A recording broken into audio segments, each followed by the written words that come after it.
Isso. Qual é a diferença da autoridade? A autoridade é aquele que te diz algo de muito importante e que você tem a obrigação moral de ouvir, mas que não pode te impor. Por exemplo, Sócrates. Sócrates tinha uma autoridade. Que poder tinha Sócrates? Nenhum. Ele tem autoridade porque ele estava falando a verdade. A pessoa pergunta, quanto é 2 mais 2? Ele diz, é 4. Quem diz que 2 mais 2 é 4, diz isso com a autoridade divina. Porque quem foi que fez 2 mais 2 é 4? Foi Deus. Então, você tem toda a autoridade, mas você não tem o poder de se impor. Você não pode forçar as pessoas. A partir do momento que você começa a ser, vamos dizer, dotar de meios de impor a sua vontade, o que acontece? Automaticamente você perde a autoridade. Você ganha poder e perde a autoridade. Por quê? Porque o poder está na esfera da ação, no produzir resultados. E a autoridade está na esfera, vamos dizer, do saber e do julgar. Muitas vezes, por exemplo, há uma situação onde tudo que você possa fazer está errado. As alternativas são todas ruins. Então a autoridade te diz, você não pode fazer nada, aceite a derrota, porque essa é a sua obrigação moral. Mas se o sujeito não quiser? Se ele quiser sair bem, ele vai ter que agir. Então quer dizer que uma certa tensão entre poder e autoridade é inevitável. Por quê? Porque existem dois planos diferentes. A autoridade está falando no plano, vamos dizer, das verdades universais, a qual todos nós devemos ceder. Mas o poder está atuando dentro de uma situação concreta e específica, temporal. E às vezes muito urgente. Então isso quer dizer, é quase impossível que o poder sempre siga as determinações da autoridade. Quando eles se afastam, acontece como, vamos dizer, aquela fábula do cego e do aleijado.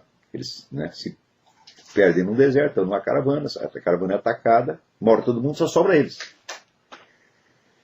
Então, qual é a coisa natural? O aleijado subir no ombro do cego, o cego, quer dizer, o cego carrega o aleijado, e o aleijado indica o caminho. Então essa é a imagem, quer dizer, a autoridade enxerga, e o poder age. Quando elas se separam, bom, um dos dois vai se ferrar, ou ambos. Não. Se você estudar a história ocidental, você vai ver que, durante todo o período chamado medieval, embora a igreja tivesse muito menos poder do que os governantes civis, eles a seguiam de uma maneira ou de outra.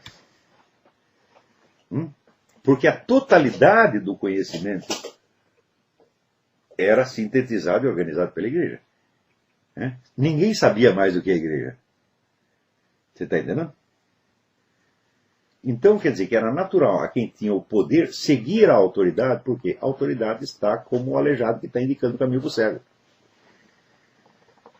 Na hora em que a igreja passa a ser também um poder, ela é um poder entre outros. Então a sua função de autoridade é automaticamente diminuída. Por quê? Porque aparecem outras autoridades concorrentes.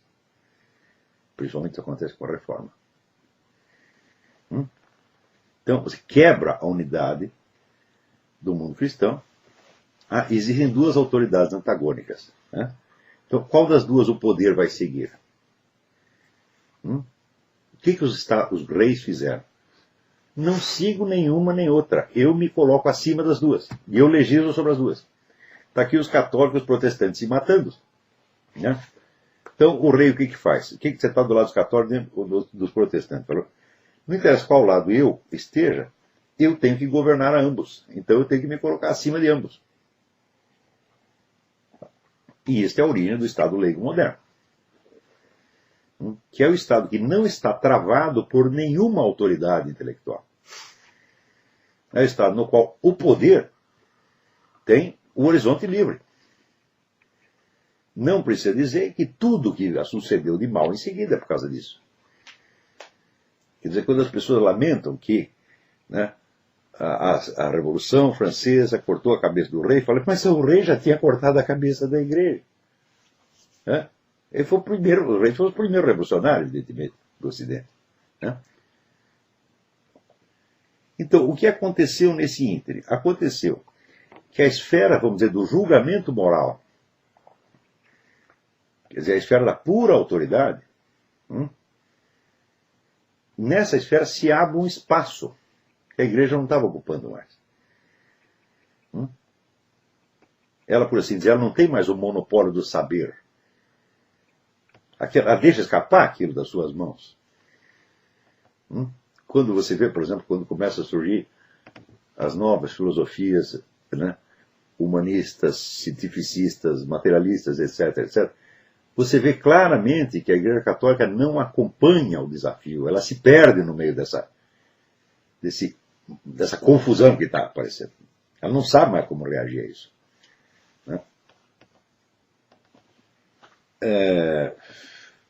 Às vezes você vê que a resposta que o pessoal da igreja oferece é até ingênua. Em face da complexidade do que os seus inimigos estão armando. Quando você lê, por exemplo, a obra do Abade Barruel, a história do jacobinismo, né?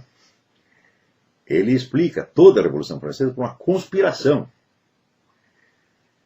Né? Entre intelectuais e o rei da Prússia, Frederico, rei da Prússia. E, bom, isso foi uma das causas, sem dúvida, mas isso não é tudo. Tá certo? Então, tudo que o Barruel diz naquele livro, tudo verdade, tudo bem analisado. Só que falta milhões de outras coisas. Não? Bom, um dos fatores que falta é justamente esse do qual eu estou falando aqui, que é o surgimento de novas formas de autoridade. A autoridade é aquela que faz o julgamento, incluir o julgamento moral, de aprovação ou condenação, sem ter os meios de impor aquilo a ninguém. Então, essa é a esfera dos formadores de opinião.